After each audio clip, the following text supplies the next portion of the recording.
Hello जय Hind students. आज का हमारा टॉपिक होने वाला है एक बहुत ही इंटरेस्टिंग सा नया सा टॉपिक जो कि होने वाला है ग्रेविटेशन। यहाँ पे सबसे पहले तो हम लोग इस फोर्स को समझेंगे, इसके अस्तित्व को समझेंगे कि ये फोर्स होती क्या है, कहाँ हम लोगों को डेली लाइफ में देखने को मिलती है, हर जगह देखने को मिलती है, लेकिन उसको हम लोग समझेंगे किस तरह से साइंटिस्ट यहाँ तक पहुंचे, उनने किस तरह से ये समझा कि ग्रेविटेशनल फोर्स होती क्या है, ऐसी कोई फोर्स एग्जिस्ट भी करती है, ये ख्याल कहाँ से आया। उसके बाद में हम लोग सैटेलाइट्स की बात करेंगे, सैटेलाइट्स को समझेंगे, उनसे रिलेटेड कुछ इंपॉर्टेंट फॉर्मूलाज की बात करेंगे। बहुत ही इंटरेस्टिंग सा चैप्टर है ये, स्टार्टिंग से लेकर एंड तक अपने पूरे फोकस को मेंटेन करके रखिएगा। तो चलिए शुरुआत करते हैं, क्या क्या पढ़ने वाले हैं हम।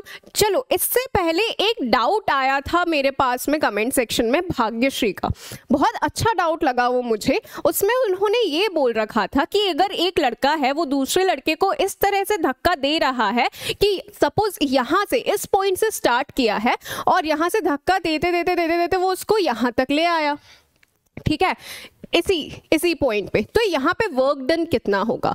अब दो सवाल आते हैं यहाँ पे बच्चे के दिमाग में, क्या वर्क डन 0 हो जाएगा क्योंकि डिस्प्लेसमेंट बताया था मैम ने, ठीक है, हम लोग डिस्प्लेसमेंट की बात कर रहे थे, क्या वर्क डन 0 हो जाएगा, डिस्प्लेसमेंट 0 है इसलिए। क्या वर्क डन कुछ ना कुछ होगा क्योंकि थक गया है बच्चा, उसको धक्का लगाते लगाते कुछ ना कुछ वर्क डन तो होना चाहिए यहाँ पे। तो इसका हम लोग कैसे आंसर निकालने वाले हैं, अगर एक क्लोज लूप की हम बात करते हैं तो वहां पे वर्क डन कितना होगा, उसी को आज हम लोग यहाँ पे सबसे पहले क्लियर करेंगे। वर्क डन का मैंने क्या बताया था तुम लोगों को, फॉर्मूला या फिर डेफिनेशन बोलो, F vector dot product S vector force dot S vector. S vector का मतलब क्या है, डिस्प्लेसमेंट, ये रहा हमारा फोर्स, ठीक है।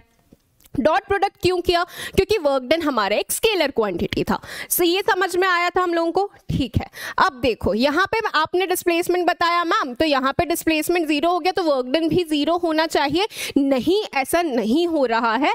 दोबारा याद करो, मैंने तुम लोगों को दो फोर्सेस के बारे में बताया था बच्चे, एक थी हमारी कंजर्वेटिव फोर्स और एक थी हमारी नॉन कंजर्वेटिव फोर्स, ठीक है, नॉन कंजर्वेटिव फोर्स। अब कंजर्वेटिव फोर्स वो फोर्स थी जो पाथ के ऊपर डिपेंडेंट नहीं थी और नॉन कंजर्वेटिव फोर्स हमारी पाथ के ऊपर डिपेंडेंट थी। तो यहाँ पे हम लोगों को ये समझना है कि अगर हम लोग क्लोज लूप की बात कर रहे हैं, in case of any close loop conservative force अगर होगी तो उसका कितना होगा, वर्क डन 0 हो जाएगा। लेकिन अगर नॉन कंजर्वेटिव फोर्स होती है और अगर क्लोज लूप रहता है तो वर्क डन हमारा नॉन 0 होगा, और इसी को यहां पे मैं अब प्रूफ करने वाली हूं,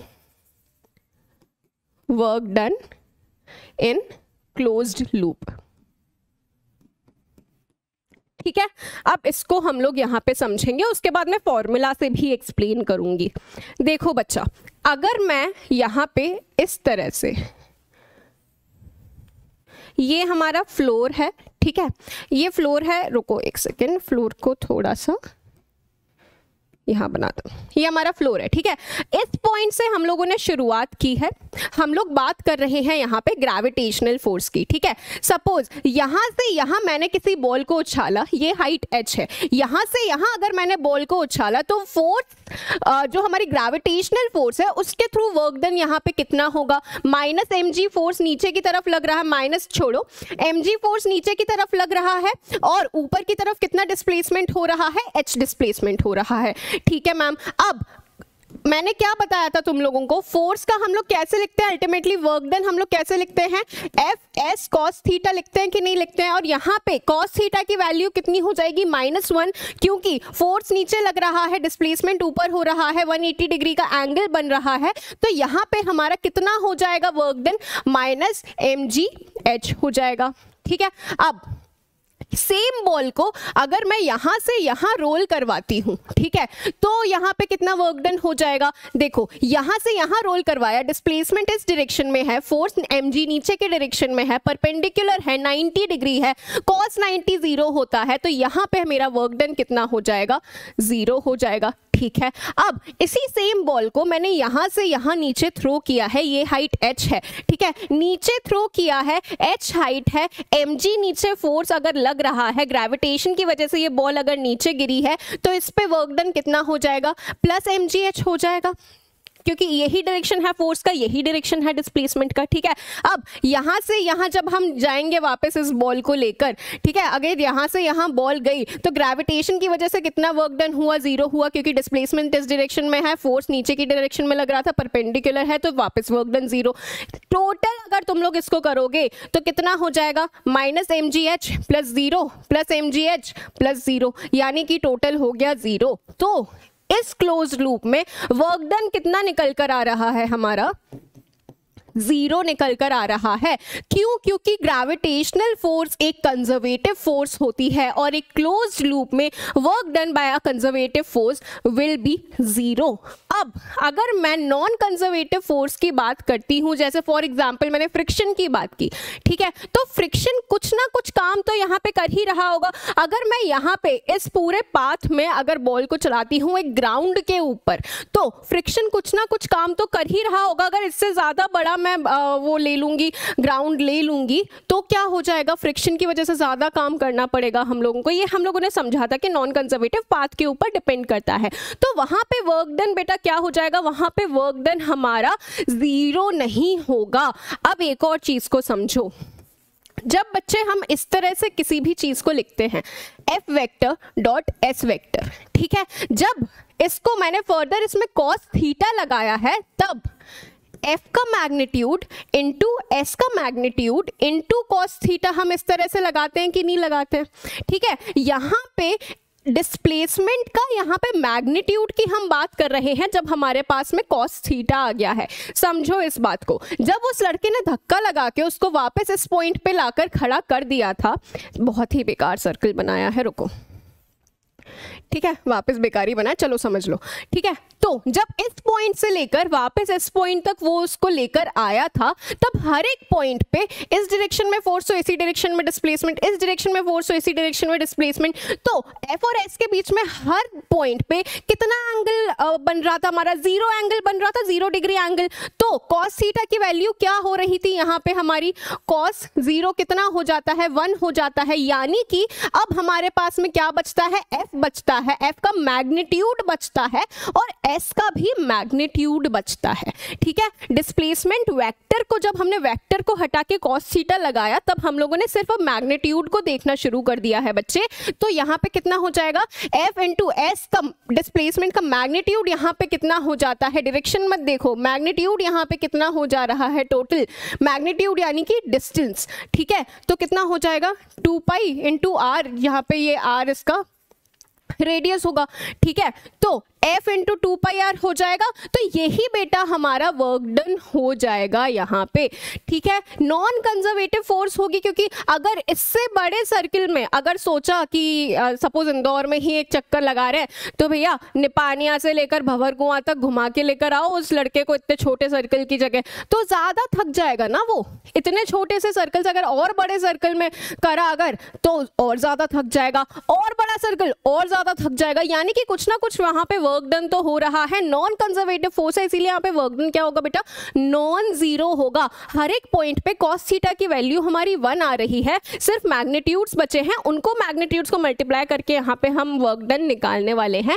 आई hope this thing is now very clear. अब तुम लोग इस चीज में बिल्कुल कंफ्यूज नहीं होगी कि वर्क डन कहाँ जीरो होना चाहिए, कहाँ जीरो नहीं होना चाहिए। दिमाग में सबसे पहले यही आना चाहिए कंजर्वेटिव फोर्स है कि नॉन कंजर्वेटिव फोर्स है। कंजर्वेटिव के केस में work done zero, non conservative के केस में work done will be non zero, ठीक है। Keep this thing clear in your mind. अब शुरुआत करते हैं हम लोग हमारे आज के चैप्टर से, जो कि है ग्रेविटेशन। क्या क्या कवर करने वाले हैं हम यहाँ पे?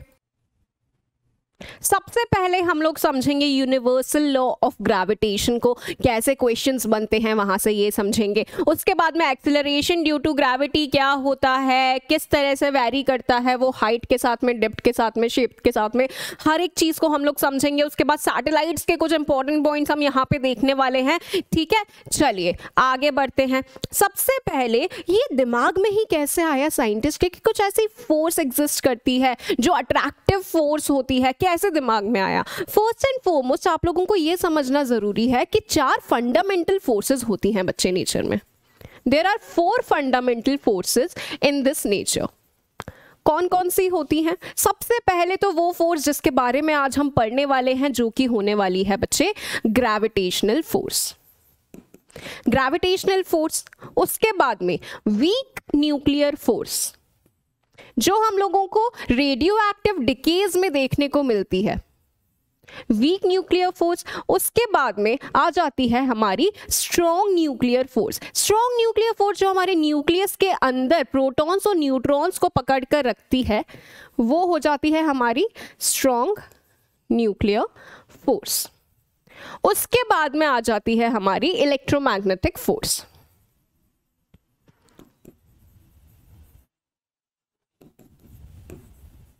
ये बच्चे हमारी 4 फंडामेंटल फोर्सेस होती हैं नेचर की, जो हमारे सारे नेचर के जो फिनोमिनन्स होते हैं उसमें एग्जिस्ट कर रही होती हैं। अब इसमें जो बच्चे ग्रेविटेशनल फोर्स है वो हमारी वीकेस्ट फोर्स होती है, और इसी के बारे में आज हम लोग समझने वाले हैं। ठीक है, देखो सबसे पहले तो ये समझो कि साइंटिस्ट के दिमाग में सबसे पहले ये चीज आई कैसे कि ग्रेविटेशन जैसी भी कोई फोर्स एग्जिस्ट करती है नेचर। जब उन लोगों ने ये देखा कि जो सन होता है, सन जब राइज होता है और सेट होता है तो वो इस तरह से होता है। ठीक है, राइज यहाँ से हो रहा है, जाके सेट अल्टीमेटली इस तरह से हो रहा है। जो सबसे प्रीवियस साइंटिस्ट है, जो सबसे पहले साइंटिस्ट है, उन्होंने इसके ऊपर गौर किया और तब उन्होंने ये सोचा कि जब हम लोगों ने भी तो ये भी चीज पढ़ी है कि कोई भी चीज अगर सीधी सीधी चल रही है तो सीधी ही चलती रहेगी जब तक उसके ऊपर कोई फोर्स ना लगे जो उसके डायरेक्शन को बदल दे। ठीक है, यहाँ पे भी ऐसा कुछ ना कुछ हुआ होगा, सन के ऊपर कुछ ना कुछ तो ऐसा फोर्स लग रहा होगा जिसकी वजह से वो सीधा सीधा ही ना चल के इस तरह से कोई कर्व्ड पाथ फॉलो कर रहा है। ऐसा सोचना था साइंटिस्ट का। ठीक है, स्टार्टिंग में उन्होंने कुछ इस तरह से सोचना शुरू किया। अब देखो इस तरह से समझो कि अगर कोई बॉल है, अगर मैंने उसको इस तरह से सीधा फेंका, ठीक है, तो सीधे सीधे जाएगी। लेकिन अगर मैंने उसी बॉल को इस तरह से एक स्ट्रिंग से अटैच कर दिया और उसके बाद में मैंने उसको फेंका, तो स्ट्रिंग की वजह से, स्ट्रिंग में ये जो टेंशन का फोर्स जनरेट होगा उसकी वजह से ये बॉल सीधे नीचे जाके इस तरह से आएगी यहाँ पे। ठीक है, बिल्कुल आएगी। अब उन्होंने यही सोचा कि जिस तरह से यहाँ पे एक फोर्स काम कर रहा है, यहाँ पे भी कुछ ना कुछ तो फोर्स काम कर रहा होगा जिसकी वजह से सन एक ऐसा यहाँ से राइज हो रहा है, अगर यहाँ सेट हो रहा है तो वो इस तरह का पाथ क्यों फॉलो कर रहा है। उन्होंने इस तरह से सोचा, तब उन्होंने इस कंक्लूजन पे वो लोग पहुंचे कि कुछ ना कुछ ऐसा अट्रैक्टिव फोर्स है जो कि लग रहा है, और उन्होंने तब इस कंक्लूजन पे वो पहुंचे कि बीच में अर्थ है और उसके अराउंड ही सन और उसके अराउंड ही दूसरे प्लैनेट्स भी रिवॉल्व कर रहे होते हैं। चर्च की बुक्स में भी यही लिखा हुआ है कि अर्थ सुप्रीम है और उसके अराउंड सब लोग चक्कर लगा रहे हैं, लेकिन ऐसा नहीं है। बाद में साइंटिस्ट को अल्टीमेटली ये पता चला कि बीच में एक्चुअली अर्थ नहीं सन है जिसके अराउंड सब लोग, जो सारे प्लैनेट्स हैं, वो रिवॉल्व कर रहे हैं। ये हम लोगों को समझ में आया था। बाद में न्यूटन सर के सर पे जो एप्पल गिरा था, उसने इस थ्योरी को और ज्यादा वो कर दिया कि भैया कुछ ना कुछ अट्रैक्टिव फोर्स तो है जो लग रही है, जिसको क्या नाम दिया, जिसको नाम दिया गया ग्रेविटेशनल फोर्स। अब इसी के बारे में हम लोग थोड़ा डिटेल में समझते हैं। ये तो हो गई कहानी किस तरह से साइंटिस्ट ने ये समझा कि कोई फोर्स लग रही होती है। अब देखो बेटा, ग्रेविटेशनल फोर्स बेसिकली क्या है? सिर्फ सोलर बॉडीज में देखने को मिलती है क्या हम लोगों को? नहीं, ऐसा नहीं होता। कोई भी दो बॉडी जिनके अंदर कुछ ना कुछ मास मौजूद है, वो दोनों बॉडीज एक दूसरे को अट्रैक्ट करती हैं। किस फोर्स से अट्रैक्ट करती हैं? ग्रेविटेशनल फोर्स से अट्रैक्ट करती हैं। पहली ही लाइन लिखी हुई है, every body attracts other body by a force known as gravitation. सिर्फ अर्थ, मून, सन, इन सब के बीच में ही लगने वाली फोर्स नहीं है ये। कोई भी दो बॉडीज जिनके पास में कुछ ना कुछ मास है, सपोज इसके पास मास m1 है, इसके पास मास m2 है, तो ये दोनों जो बॉडीज हैं वो एक दूसरे के ऊपर अट्रैक्टिव फोर्स लगाती हैं। न्यूटन का थर्ड लॉ ऑफ मोशन, अगर ये इसके ऊपर फोर्स लगा रहा है, ये भी इसके ऊपर फोर्स लगा रहा होता है। ठीक है, थर्ड लॉ ऑफ मोशन यहाँ पे भी आया है, तो ये भी इसके ऊपर अट्रैक्टिव फोर्स लगा रहा होगा, ये भी इसके ऊपर अट्रैक्टिव फोर्स लगा रहा होगा, और नाम क्या दिया इसको? हमने दिया नाम gravitational force. The force of gravitational attraction between two point bodies is directly proportional to the product of their masses and inversely proportional to the square of the distance between them. क्या लिख दिया ये? देखो, यही है हमारा law. ये हमें क्या बताता है? F is directly proportional to the mass of one body into mass of another body upon the square of the distance between them। अगर यहाँ पे एक मास है m1, यहाँ पे एक मास है m2, उनके बीच का डिस्टेंस अगर r है तो F जो लग रहा होगा, जो फोर्स एक दूसरे के ऊपर ये बॉडीज लगा रही होंगी, इक्वल एंड अपोजिट फोर्स लगा रही होती हैं, ये बॉडी भी इसके ऊपर F फोर्स लगा रही है, वो बॉडी भी इस वाले मास के ऊपर F फोर्स लगा रही होती है। Equal and opposite forces, third law of motion. ठीक है, अब ये जो डायरेक्टली प्रोपोर्शनल है, जब इसको हम लोगों ने हटाया तब हमारे पास में ग्रेविटेशनल कांस्टेंट आता है G, यूनिवर्सल ग्रेविटेशनल कांस्टेंट। तो G m1 m2 upon r square हमारा फॉर्मूला हो जाता है। ठीक है, अब इस ग्रेविटेशनल कांस्टेंट की वैल्यू क्या है? Universal gravitational constant capital G है, ध्यान रखना, बाद में अभी स्मॉलर g भी आने वाला है। तो कैपिटल G जो हमारा है, ये है हमारा बच्चे यूनिवर्सल ग्रेविटेशनल कांस्टेंट। और इसकी वैल्यू कितनी होती है? इसकी वैल्यू बच्चे होती है 6.67 into 10 raise to the power -11 newton metre square पर kg स्क्वायर। ये होती है हमारी इसकी वैल्यू, और ये आ गया हमारा formula. I hope this is very clear to every one of you. ठीक है, अब देखो, अब आगे समझते हैं। अब ग्रेविटेशन तो हम लोगों ने समझ लिया, ग्रेविटी क्या होता है। जब हम लोग स्पेसिफिकली बात करते हैं अर्थ की, ठीक है, अर्थ और उसके ऊपर कोई अगर ऑब्जेक्ट यहाँ पे है तो वो नीचे गिरेगा। ठीक है, क्यों गिरेगा? क्योंकि अर्थ उसको खींचेगी। ठीक है, अर्थ उसको खींचेगी, एक अट्रैक्टिव फोर्स लगाएगी, जिसको हम लोगों ने क्या बोला है बच्चे? ग्रेविटी बोला है। The gravitational force of earth is called as gravity. जो अर्थ अट्रैक्टिव फोर्स लगा रही होती है उस ऑब्जेक्ट के ऊपर, उसको हम लोग नाम देते हैं ग्रेविटी। और यही हुआ था प्लॉइंक करके जब एप्पल गिरा था न्यूटन सर के सर के ऊपर। ठीक है, तब उसी के बाद ही तो हमारी थोड़ी सी फिजिक्स का सिलेबस बढ़ गया था, जब न्यूटन सर के सर पे वो एप्पल गिरा था। अब वो बैठे ही वहां थे।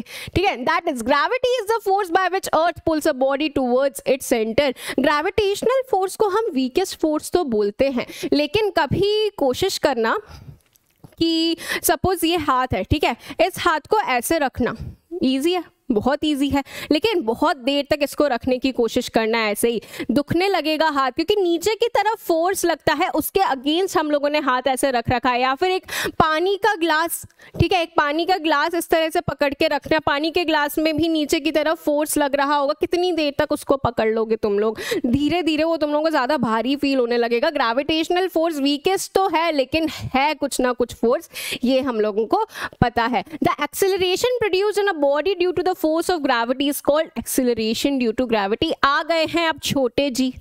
ठीक है, कैपिटल जी की तो हम लोगों ने बात कर ली थी कि वो यूनिवर्सल ग्रेविटेशनल कांस्टेंट होता है। अब स्मॉल जी हमारा क्या होता है? ये हमारा एक नया टर्म आया है, और ये है बेटा एक्सेलरेशन ड्यू टू ग्रेविटी। अब जहां भी फोर्स होगा वहां पे एक्सेलरेशन तो आना है ही, और यहां पे भी आ गया है acceleration. Since force of attraction लग रहा है और फोर्स लग रहा है, तो एक्सेलरेशन का यहाँ पे हम बात करते हैं। जो एक्सेलरेशन यहाँ पे लग रहा होता है उसको हम जी से डिनोट करते हैं और बोलते हैं एक्सेलरेशन ड्यू टू ग्रेविटी। अब बात करते हैं हम लोग स्मॉल जी की। ठीक है, F is equals to ma। पता है हम लोगों को कि नहीं पता है? ठीक है, बिल्कुल पता है। अब यहाँ पे हम इसको किससे डिनोट करते हैं? G से डिनोट करते हैं, बिल्कुल डिनोट करते हैं। F is equals to mg। ठीक है, अब F का क्या फॉर्मूला था? F का फॉर्मूला था G, कैपिटल M किसका मास लिया मैंने? अर्थ का मास ले लिया। स्मॉल m मैंने उस बॉडी का मास ले लिया जिसको हम लोगों ने यहाँ पे इस तरह से पकड़ रखा है, जो नीचे गिरने वाली है अभी, अपॉन आर स्क्वायर जो हमारी डिस्टेंस है। ठीक है, इज इक्वल्स टू mg। लिख सकते हैं, ये m से ये m cancel, therefore acceleration due to gravity का क्या फॉर्मूला निकल के आता है? gm upon r square. ये फॉर्मूला निकल के आता है। अब इस फॉर्मूला से हमें क्या समझ में आता है, क्या पता चलता है? इस फॉर्मूला से हमें बच्चे ये पता चलता है कि ये जो एक्सेलरेशन ड्यू टू ग्रेविटी है ना, ये उस बॉडी के मास के ऊपर डिपेंड नहीं कर रही है जिस बॉडी को अर्थ अट्रैक्ट कर रही है। अर्थ का एक्सेलरेशन ड्यू टू ग्रेविटी हमारा ओवरऑल पूरी सरफेस पे सेम ही होने वाला है। कहाँ कहाँ वैरी करता है किस हिसाब से वो मैं बताऊंगी, लेकिन वो वैरी नहीं करेगा उस ऑब्जेक्ट ऑब्जेक्ट के मास की वजह से जिस ऑब्जेक्ट को अर्थ अट्रैक्ट कर रही है। इस चीज को एकदम अपने दिमाग में बिठा लेना। यही हमें इस फॉर्मूला से पता चल रहा है। कहाँ गया छोटा m, नहीं है ना, क्योंकि हमारा ये जो एक्सेलरेशन ड्यू टू ग्रेविटी है ये सिर्फ हमारे अर्थ के मास के ऊपर डिपेंड करता है और जो रेडियस है उसके ऊपर, जो अर्थ का रेडियस है उसके ऊपर डिपेंड कर रहा होता है। This should be very clear. अब बात करते हैं कि वैल्यू क्या होगी। अगर हम यहीं पे वैल्यूज को पुट करते हैं तो क्या वैल्यू निकल के आती है। देखो यहां पे हम लोग बात कर रहे हैं सरफेस के ऊपर, ठीक है। ये रहा हमारा अर्थ और ये रहा रेडियस। यहाँ पे सरफेस के ऊपर जब हम लोग एक्सेलरेशन ड्यू टू ग्रेविटी निकालते हैं तब ये रेडियस क्या हो गया, ये हमारा आर क्या हो गया, रेडियस ऑफ द अर्थ हो गया, मास ऑफ द अर्थ यहाँ पे हमारा ME हो गया। तब जब हम यहाँ पे वैल्यूज पुट करते हैं, ग्रेविटेशनल कांस्टेंट की हमें वैल्यू पता है, मास ऑफ अर्थ की हमें वैल्यू पता है, रेडियस ऑफ अर्थ की हमें वैल्यू पता है, ये सब जब हम डालते हैं तब हमारे पास अप्रोक्सीमेटली वैल्यू आती है 9.8 मीटर पर second square acceleration due to gravity की, जिसको हम लोग कैलकुलेशंस में थोड़ा इजी करने के लिए अप्रोक्स 9 मीटर पर सेकेंड स्क्वायर कंसिडर कर लेते हैं। और ये है हमारा acceleration due to gravity on the surface of earth. अब ये कहाँ कहाँ किस तरह से वैरी करता है इसको हम लोग अभी समझेंगे, ठीक है। सबसे पहले एक और चीज समझो। अगर यहीं पे मैं बात करती हूँ कि मून के ऊपर एक्सेलरेशन ड्यू टू ग्रेविटी कितना होगा, तब क्या हो जाएगा, हम यहाँ पे वैल्यूज पुट कर देंगे, किसकी, मून की वैल्यूज पुट कर देंगे, mass of moon, radius of moon,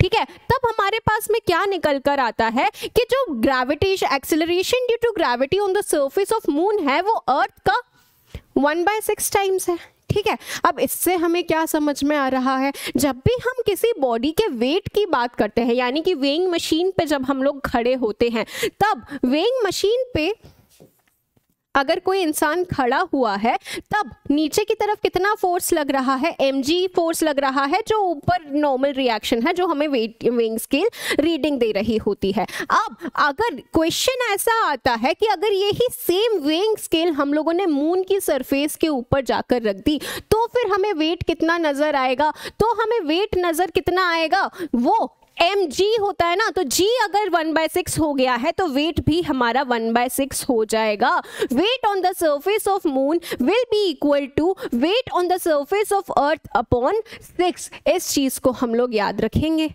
ठीक है। इस तरह से हम लोगों से पूछ लिया जाता है। फॉर एग्जाम्पल और भी कोई क्वेश्चन आ सकता है, सिर्फ मून का ही नहीं, दूसरे किसी प्लैनेट का, कि ऑन फलाना प्लैनेट हम लोगों का जो एक्सेलरेशन ड्यू टू ग्रेविटी है वो 1/8 टाइम्स है, तो वहां पे तुम्हारा वेट कितना होगा। इतने इजी क्वेश्चंस आ जाएंगे। या तो थोड़ा सा अगर ट्रिकी करना होगा तो वहां पे ये बोल देंगे कि वो जो प्लैनेट है उसका जो रेडियस है वो इतना टाइम्स है अर्थ के।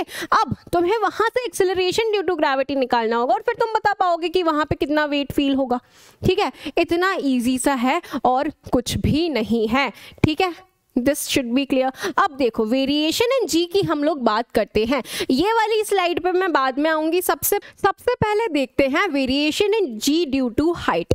अब देखो क्या हो रहा है, यहाँ पे हम लोग ये सरफेस से ऊपर ऊपर जाते जा रहे हैं, तो एक्सेलरेशन ड्यू टू ग्रेविटी पे क्या फर्क पड़ेगा वो हमें यहाँ पे देखना है। एट द सरफेस कितना था, जी था, ठीक है। अब कुछ हाइट पे चले गए तो जी एच हो गया, और वो जब बहुत सारे हम लोग डेरिवेशंस वगैरह करते हैं तब से ये निकल कर आता है कि एट सम हाइट हमारा जो एक्सेलरेशन ड्यू टू ग्रेविटी हो जाता है उसकी वैल्यू हो जाती है ये। अब देखो यहाँ पे इसका मतलब क्या है कि जी से कुछ हम लोग ऐसा मल्टीप्लाई कर रहे हैं जिसकी वैल्यू हमारी 1 से कम है।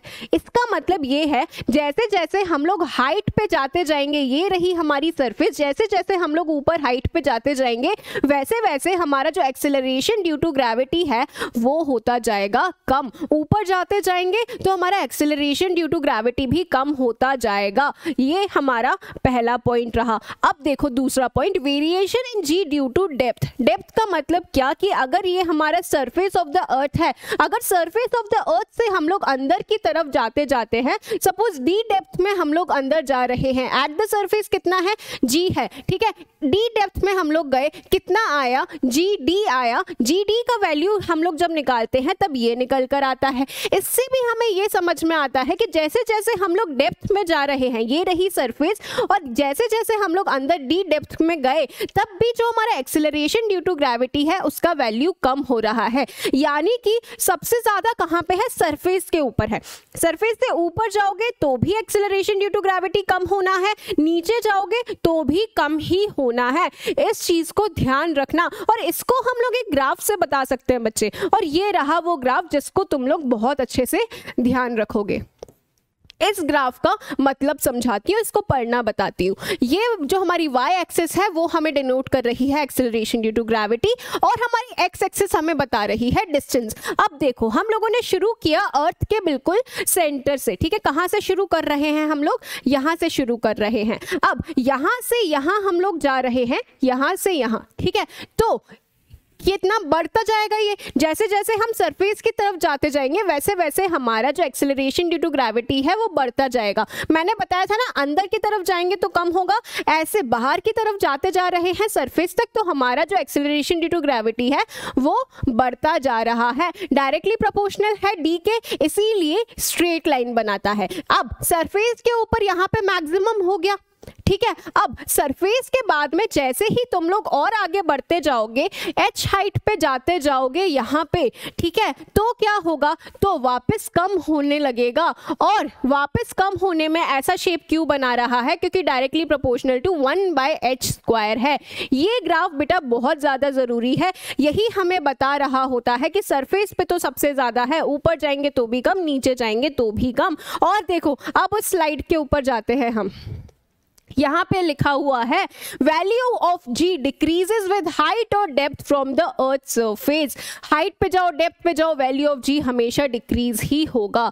अब देखते हैं आगे, variation in d due to earth, g due to earth shape. Earth के शेप की वजह से क्या फर्क पड़ रहा है। अब बेटा देखो अर्थ एग्जैक्टली हमारी गोल तो है नहीं, उसका शेप है जिसको हम बोलते हैं जियोइड शेप, ठीक है। अब देखो यहाँ पे जो रेडियस एट द इक्वेटर है, ये हमारे इक्वेटर है, ये हमारे पोल्स हैं, ठीक है। जो रेडियस ऑफ द हमारे इक्वेटर है वहां पे हमारा रेडियस ज्यादा होता है, और जो रेडियस एट पोल्स है हमारा वो हमारा थोड़ा कम होता है as compare to the equator. अब हमारा एक्सेलरेशन ड्यू टू जी का फॉर्मूला क्या था, gm/r² था, ठीक है। यानी कि इनडायरेक्टली प्रोपोर्शनल टू r² है। r को जैसे जैसे कम करोगे वैसे वैसे एक्सेलरेशन ड्यू टू ग्रेविटी बढ़ता जाएगा, बढ़ाओगे तो एक्सेलरेशन ड्यू टू ग्रेविटी कम होता जाएगा। यानी कि जहां पे रेडियस ज्यादा होगा वहां पे हमारा एक्सेलरेशन ड्यू टू ग्रेविटी का वैल्यू कम होगा, यानी कि इक्वेटर पे कम होता है, पोल पे ज्यादा होता है। ये हमारा यहाँ से इंपॉर्टेंट कंक्लूजन निकलता है। यहाँ से बेटा सीधा क्वेश्चन आता है, पोल पे ज्यादा होता है कि इक्वेटर पे ज्यादा होता है, यही यहाँ पे भी लिख रखा होगा। G is maximum at the poles, क्यों, क्योंकि वहां पे जो रेडियस है हमारा वो मिनिमम होता है, और g is minimum at the equator क्योंकि यहाँ पे रेडियस सबसे ज्यादा है। कुछ ऐसा शेप है हमारी अर्थ का, ये तो बहुत ज्यादा एलिप्सॉइड बना दिया, इससे थोड़ा कम, ठीक है। यहाँ पे ये वाला जो हमारा रेडियस है जो पोल्स के साइड वाला है ये हमारा सबसे कम होता है और इक्वेटर पे सबसे ज्यादा होता है, ठीक है। अब ये G decreases due to the rotation of the earth. अब इस चीज को समझो कि रोटेशन का यहाँ पे क्या फर्क पड़ रहा है बच्चे। इसका मतलब ये है बच्चे कि अगर मैंने एंगुलर स्पीड जो अर्थ की है उसको बढ़ा दिया तो मेरा जी जो है वो डिक्रीज हो जाएगा, और अगर मैं बात करती हूँ एंगुलर स्पीड को अगर कम कर देती हूँ तो जी की वैल्यू इंक्रीज हो जाएगी। इसको भी आप लोग याद रखेंगे। तो जो वेरिएशन इन जी के सारे इंपॉर्टेंट पॉइंट्स थे वो सारे यहाँ पे हम लोगों ने कवर कर लिए हैं, और इनको अच्छी तरह से याद रखना क्योंकि यहाँ से सीधे क्वेश्चंस बनकर आते हैं बच्चे, ठीक है। हाइट देख लिया, डेप्थ, ग्राफ, अर्थ शेप, ठीक है। अब हमारे एक नया इंपॉर्टेंट टॉपिक आ जाता है जो कि है सैटेलाइट। सैटेलाइट क्या होता है बेटा, दो प्रकार के सैटेलाइट्स होते हैं, आर्टिफिशियल सैटेलाइट होता है, नेचुरल सैटेलाइट होता है। अर्थ के अराउंड जो मून घूम रहा है वो हमारे अर्थ का नेचुरल सैटेलाइट है। अगर हम लोग आर्टिफिशियल सैटेलाइट की बच्चे बात करते हैं तो उसमें हम लोगों को ये समझना जरूरी है कि किस वेलोसिटी से हम लोगों को सैटेलाइट को फेंकना है कि वो हमारे अर्थ के अराउंड चक्कर लगाने लगे। कैसे फेंके उसको, देखो इस चीज को समझो मैं क्या समझाना चाह रही हूँ। अगर यहाँ से मैंने किसी ऑब्जेक्ट को, ये सपोज इस हाइट से मैंने किसी ऑब्जेक्ट को फेंका, ठीक है, तो वो आके यहाँ गिर जाएगा, ठीक है, और थोड़ा तेज से फेंका तो यहाँ गिरेगा, और थोड़ा तेज फेंका यहाँ गिरेगा, और थोड़ा तेज फेंका, तो अल्टीमेटली एक हमारे पास में ऐसा स्पीड आ जाएगा बच्चे, जब ये रही हमारी अर्थ और जो हम लोगों ने सैटेलाइट फेंकी है वो अर्थ का इस तरह से चक्कर लगाने लगेगी, गिरेगी नहीं कहीं भी। और इससे ज्यादा अगर हम लोगों ने एक पर्टिकुलर वेलोसिटी से फेंका, जिसकी हम बात करेंगे, तो ये ऑब्जेक्ट अर्थ की ग्रेविटेशनल फील्ड छोड़कर ही कहीं और चला जाएगा, जिसको हम क्या बोलेंगे, एस्केप वेलोसिटी बोलेंगे। उसको भी हम यहाँ पे समझेंगे। सबसे पहले तो ये समझो कि ऐसी कोई वेलोसिटी से जब हम लोगों ने फेंका कि ये हमारा ऑब्जेक्ट यहाँ पे अर्थ की सरफेस पे ना गिरकर इसका ही चक्कर लगाने लगे, उस वेलोसिटी को हम बोलते हैं बच्चे ऑर्बिटल वेलोसिटी। जिससे कोई भी सैटेलाइट चक्कर लगाती रहती है अर्थ के आसपास, उसको हम क्या बोलते हैं, ऑर्बिटल वेलोसिटी बोलते हैं, ठीक है। अब VO से इसको डिनोट करते हैं और इसका फॉर्मूला कितना होता है, √GR, ठीक है। अब G को हम लोग कैसे लिखते हैं, GM/r² × R, इस तरह से भी हम लिख सकते हैं कि नहीं लिख सकते हैं, R से ये R कैंसिल हो जाएगा, तो √GM/R या फिर √GR, ये हमारे दो फॉर्मूलाज आ जाते हैं किसके, ऑर्बिटल वेलोसिटी के। कौन सी वेलोसिटी है ये वो वेलोसिटी है जिससे जब हम लोगों ने किसी सैटेलाइट को फेंका तो वो अर्थ का चक्कर लगाने लगेगी, ठीक है। यही समझना है हमें। ऑर्बिटल वेलोसिटी या फिर orbital speed of the satellite is independent of its mass and depends upon the radius of the orbit. अब देखो यहाँ पे हम लोगों ने क्या बात की है, इस वाले फॉर्मूला में या इस वाले फॉर्मूला में कहीं भी हम लोगों ने सैटेलाइट के मास की बात की क्या, नहीं। कैपिटल M क्या था, मास ऑफ द अर्थ था, यानी कि हमारी अर्थ के मास के ऊपर डिपेंड करेगा, लेकिन सैटेलाइट के मास के ऊपर यहाँ पे डिपेंडेंस नहीं है, ठीक है। The orbital speed of satellite revolving near the surface of earth is 7.9 kilometre पर सेकेंड। जब हम वहां पे वैल्यूज को पुट करेंगे तब हमारे पास में वैल्यू निकल कर आती है 7.9 किलोमीटर पर सेकेंड। टाइम पीरियड क्या निकल कर आता है, टाइम पीरियड निकल कर आता है 1 hour 24 minutes या फिर 84 minutes भी हम इसको बोल सकते हैं। This should be very clear. क्या समझा हम लोगों ने, दो प्रकार की हमारे पास में सैटेलाइट्स होती है, नेचुरल, आर्टिफिशियल। जब हम आर्टिफिशियल सैटेलाइट्स को लॉन्च करते हैं तब किस स्पीड से, किस मिनिमम स्पीड से हमें लॉन्च करना चाहिए कि वो चक्कर लगाने लगे, उसको हम लोगों ने बोला है ऑर्बिटल वेलोसिटी, ठीक है। अब देखो फॉर्मूला हम लोगों ने देख लिया, ठीक है। अब बेटा दो प्रकार की आर्टिफिशियल सैटेलाइट्स हमारे पास में होती हैं, एक होती है जियो स्टेशनरी सैटेलाइट और एक होती है पोलर सैटेलाइट। अब इन्हीं की डिटेल के बारे में हम लोग समझने वाले हैं। यहाँ पे तुम लोगों को दो प्रकार की सैटेलाइट्स विजिबल हैं, एक है जियो स्टेशनरी और एक है पोलर सैटेलाइट। सबसे पहले जियो स्टेशनरी की बात करते हैं।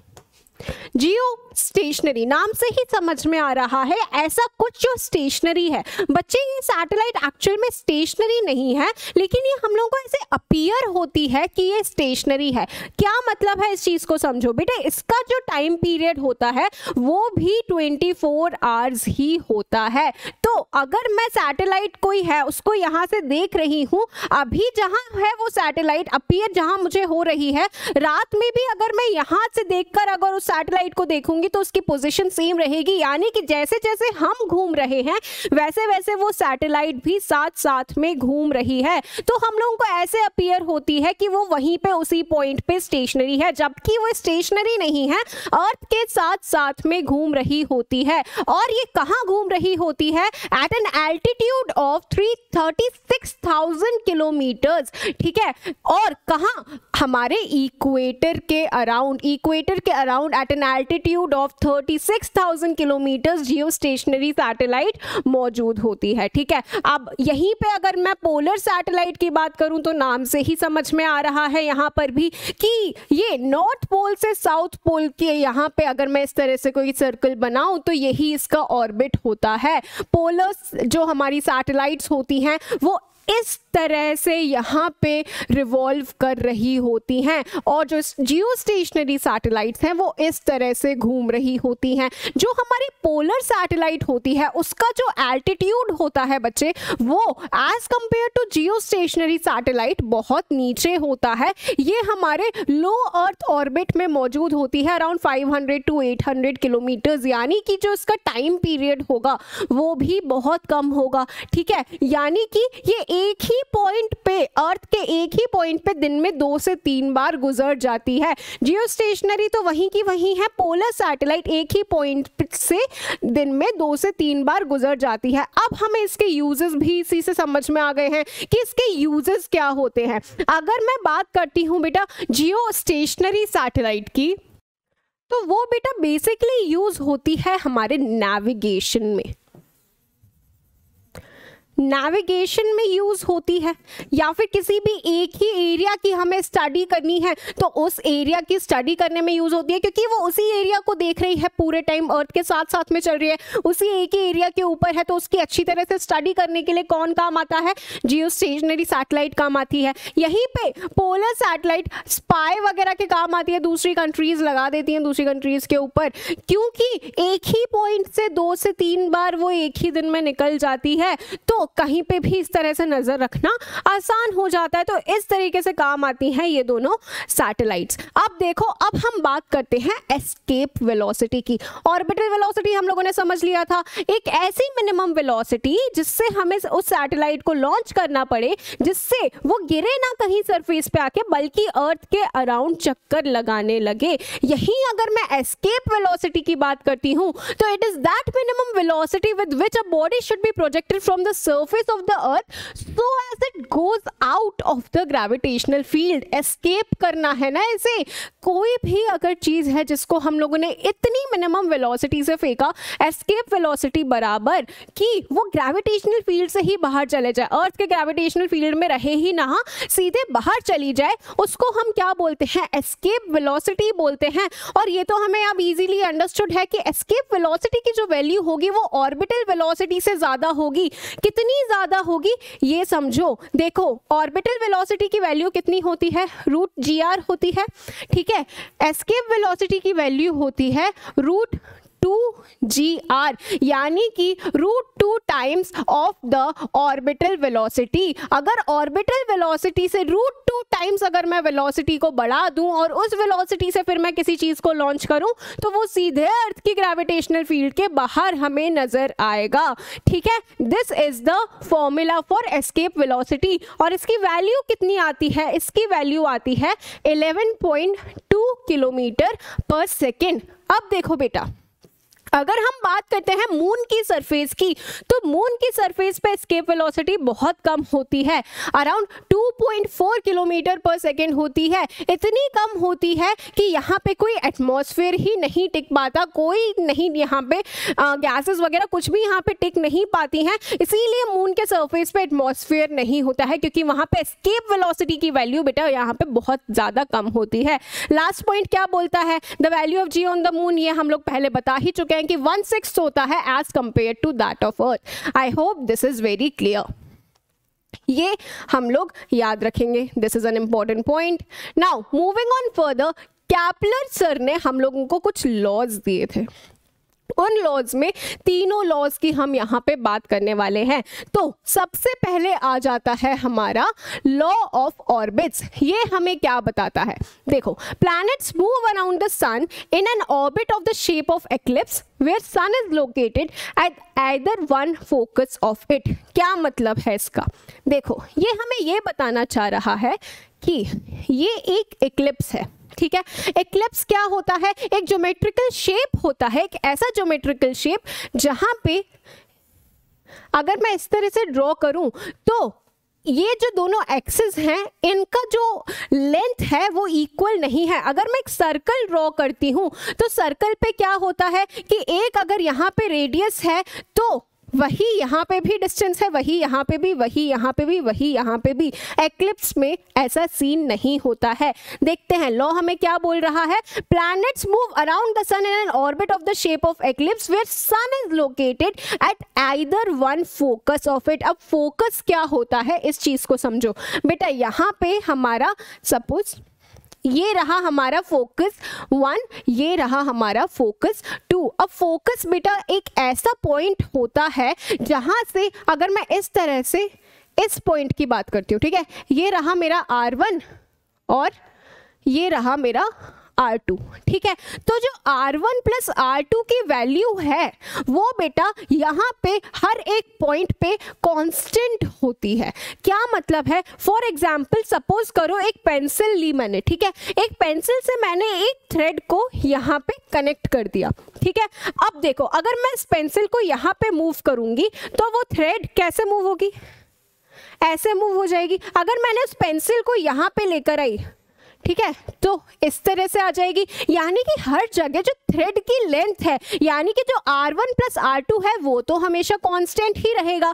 ऐसे ही दो पॉइंट्स जहां पे मुझे उस थ्रेड को कनेक्ट करना पड़ेगा कि मैं पेंसिल को इस तरह से घुमाऊं और एक एक्लिप्स बन जाए, वो दोनों पॉइंट्स क्या होते हैं बेटा? वो ही दोनों पॉइंट्स होते हैं हमारे फोकस पॉइंट्स। और हमारा लॉ हमें ये बोलता है कि इन्हीं दोनों में से किसी एक पॉइंट पे सन मौजूद होता है और जो प्लैनेट्स इसका चक्कर लगा रहे होते हैं वो इसी शेप की ऑर्बिट में लगा रहे होते हैं। Planets move around the sun in an orbit of the shape of eclipse.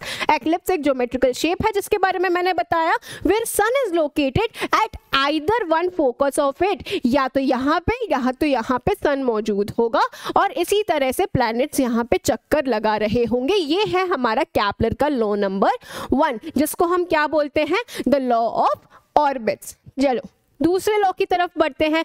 ये है हमारा लॉ ऑफ एरिया, इसको समझते हैं।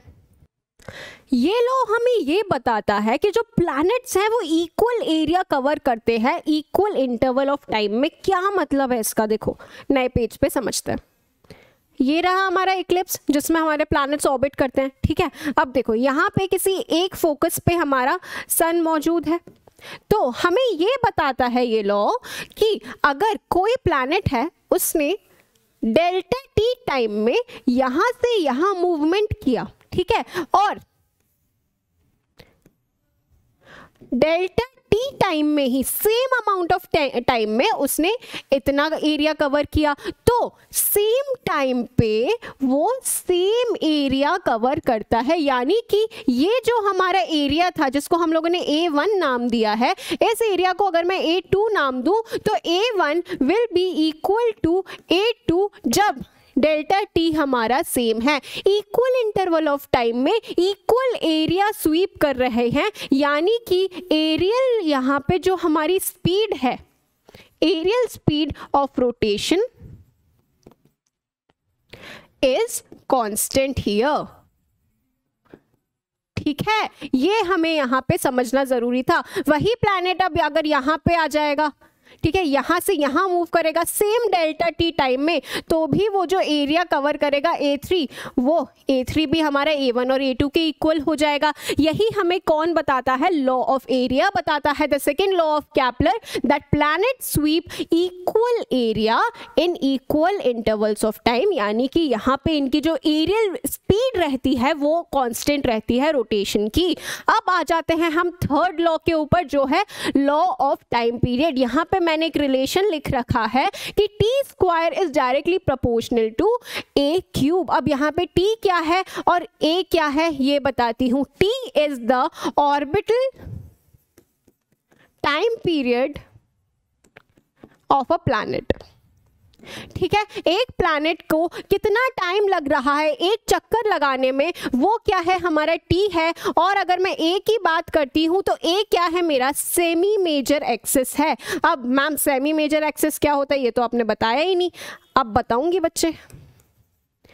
ये है हमारा सेमी मेजर एक्सिस। देखो ये हमारे पास में दो एक्सिस मौजूद हैं। इस वाले एक्सिस को हम नाम देते हैं बेटा माइनर एक्सिस, जो हमारा सबसे शॉर्टेस्ट होता है डिस्टेंस, ठीक है। अब ये वाला जो हमारा एक्सिस है इसको हम क्या नाम देते हैं, मेजर एक्सिस देते हैं। जहां पे सबसे ज्यादा है हमारा डायमीटर वहां पे हम क्या नाम देते हैं, मेजर एक्सिस। और इसमें ये डिस्टेंस जो है, अगर इसी को मैं आधा काट दूं, ठीक है, तो उसको मैं क्या बोलूंगी, सेमी। और यानी कि ये डिस्टेंस जो है बच्चे, हम दूसरे कलर से मार्क करती हूँ, ये डिस्टेंस जो है ये हमारा क्या है, सेमी मेजर एक्सिस है। और इसी के क्यूब से डायरेक्टली प्रोपोर्शनल होता है time period of the orbit.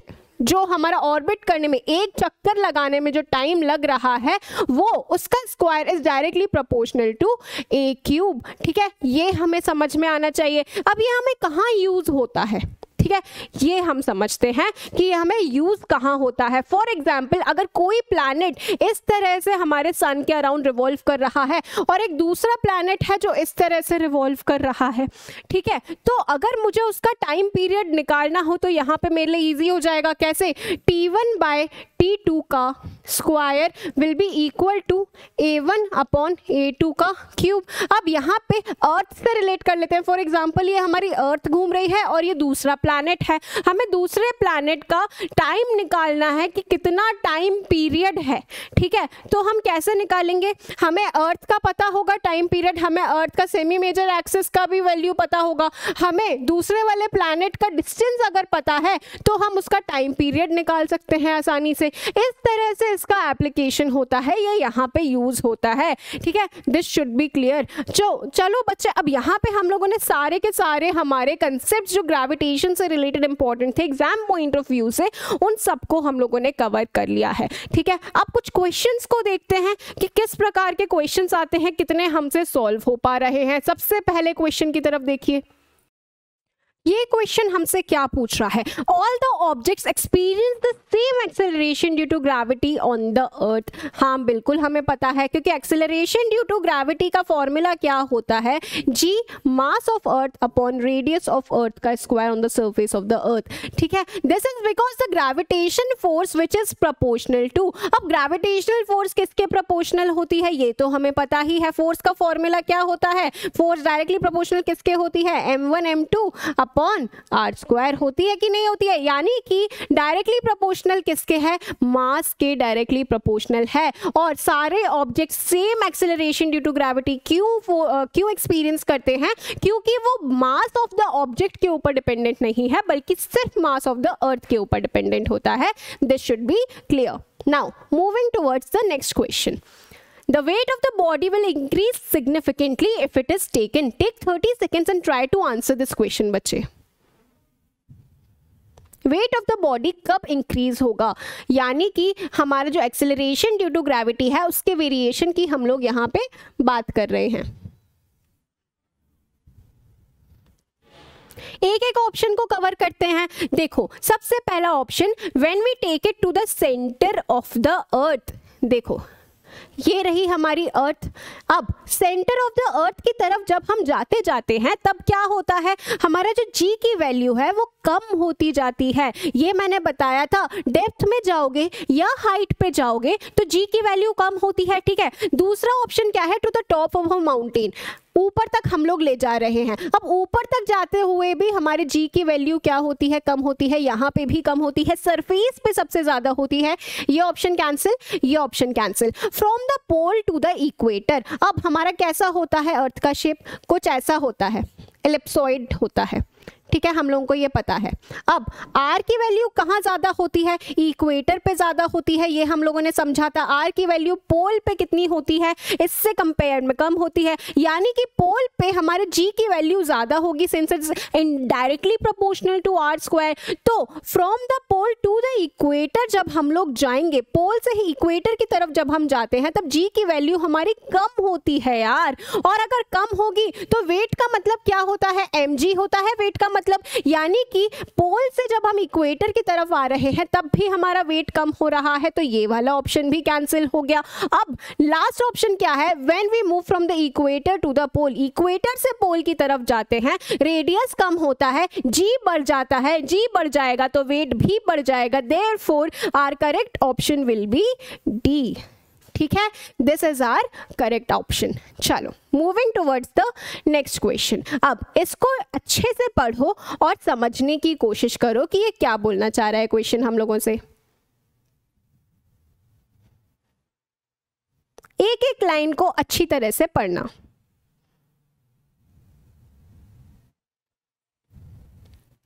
Consider the following condition in respect of N artificial satellite. हम लोगों ने दो प्रकार की आर्टिफिशियल सैटेलाइट्स पढ़ी थी, एक समझी थी जियो स्टेशनरी सैटेलाइट और एक समझी थी पोलर सैटेलाइट। अब तीन यहाँ पे सेंटेंसेस दिए हुए हैं और हमसे ये पूछ रखा है which of these conditions must be satisfied by an artificial satellite in order that it becomes a geostationary satellite. तो जो भी पॉइंट्स मैंने जियो स्टेशनरी से रिलेशन में बताए थे उनको दिमाग में वापस घुमा लो और फिर इनको सॉल्व करने की कोशिश करो। Giving you 30 seconds.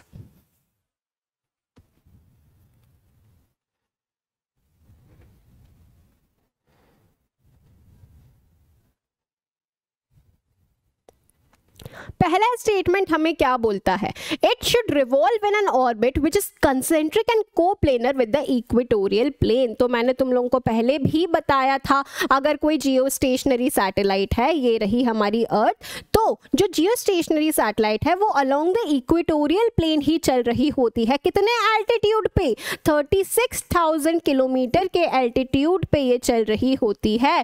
ठीक है, यानी कि it should revolve in an orbit which is concentric and coplanar with the equatorial plane. Exactly correct, this is true. It should be placed at an altitude of about 36,000 kilometer from the earth. बिल्कुल सही है ये point भी।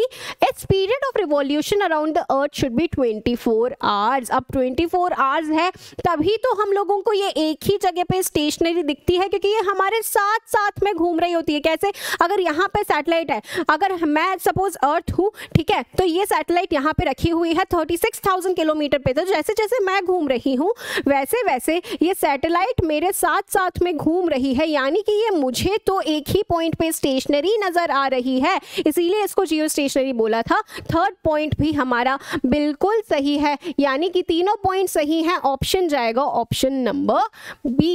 ठीक है, चलो next question. If a piece of rock is brought from the moon to the earth, अगर moon से कोई पीस ऑफ रॉक लाया जाता है अर्थ पे तो क्या फर्क पड़ेगा। यहाँ पे हम लोगों के पास वॉल्यूम, डेंसिटी और वेट की बातें कर रहे हैं ये लोग। अब वेट क्या होता है बच्चे, mg, ठीक है, mass into the acceleration due to gravity. अब एक्सेलरेशन ड्यू टू ग्रेविटी की वैल्यू चेंज होगी कि नहीं होगी जब हम मून से अर्थ पे आएंगे, बिल्कुल चेंज होगी। ठीक है, तो क्या किस चीज पे फर्क पड़ेगा, वेट के ऊपर फर्क पड़ेगा कि नहीं। अब देखो पढ़ना शुरू करो, volume, density and wait will remain same. जहां पे भी वेट विल रिमेन सेम आ रहा है वो तो कैंसिल ही हो जाएगा, वेट तो कैसे ही सेम रहेगा यार, जी चेंज हो रहा है, weight will remain same, again cancel, weight will remain same, again cancel, तो ऑप्शन ही एक ही बच रहा है, volume and density will remain same as it was on the moon, क्योंकि ये उसके मैटर के ऊपर डिपेंडेंट होता है कि उसमें कितना मैटर मौजूद है। वो एक्सेलरेशन ड्यू टू ग्रेविटी के ऊपर डिपेंडेंट नहीं होता है, ना ही वॉल्यूम और ना ही density. Therefore our correct answer will be fourth.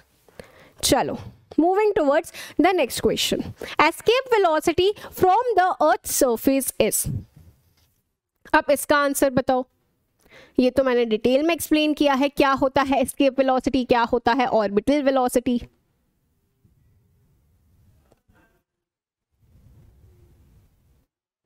एक एक अगर कंसेप्ट क्लियर होगा तो इनको सॉल्व करना बहुत ज्यादा आसान होगा बच्चे।